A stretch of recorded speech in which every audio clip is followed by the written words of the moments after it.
करवीर तालुक्यातील वाकरे इथल्या विठाई चंद्राई शैक्षणिक फाउंडेशनच्या वतीनं 10वी, 12वी आणि विविध क्षेत्रात उल्लेखनीय यश मिळवलेल्या गुणवंतांचा सत्कार आमदार जयंत आसगावकर यांच्या हस्ते करण्यात आला। यावेळी माजी जिल्हा परिषद अध्यक्ष राहुल पाटील, करवीर तालुका काँग्रेसचे अध्यक्ष शंकरराव पाटील, फाउंडेशनचे अध्यक्ष प्रकाश मुगडे, गोकुळचे संचालक बाळासाहेब खाडे यांची प्रमुख उपस्थिती होती।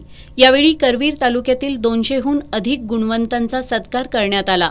यावेळी बोलताना आमदार जयंत आसगावकर यांनी पालकांनी आपली मतं मुलांवर लादण्यापेक्षा त्यांना आवड असणाऱ्या क्षेत्रात आपलं भविष्य घडवण्यासाठी प्रोत्साहित करावं असं सांगितलं। करवीर तालुक्यातील शाळांची गुणवत्ता वाढली आहे। 100% निकाल लागलेल्या अनेक माध्यमिक शाळा आहेत, पण या शाळातील मुलांची टक्केवारी 90% पोहोचणं आवश्यक आहे। यासाठी शिक्षकांनी प्रयत्न करणं गरजेचं आहे असं मत त्यांनी व्यक्त केलं।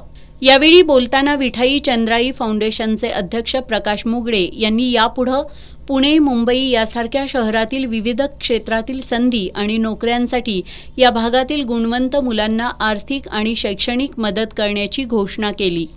या कार्यक्रमाला राजेंद्र गोंधळी, बाजार समितीचे सदस्य पै संभाजी पाटील, यशवंत बँकेचे माजी अध्यक्ष एकनाथ पाटील, कुंभीचे माजी अध्यक्ष संभाजी पाटील, पासार्डेचे सरपंच विष्णू पाटील, नामदेव पाटील, टी.एल. पाटील, बुद्धिराज पाटील, दत्तात्रय पाटील, आकाराम पाटील यांच्यासह शिक्षण क्षेत्रातील मान्यवर उपस्थित होते।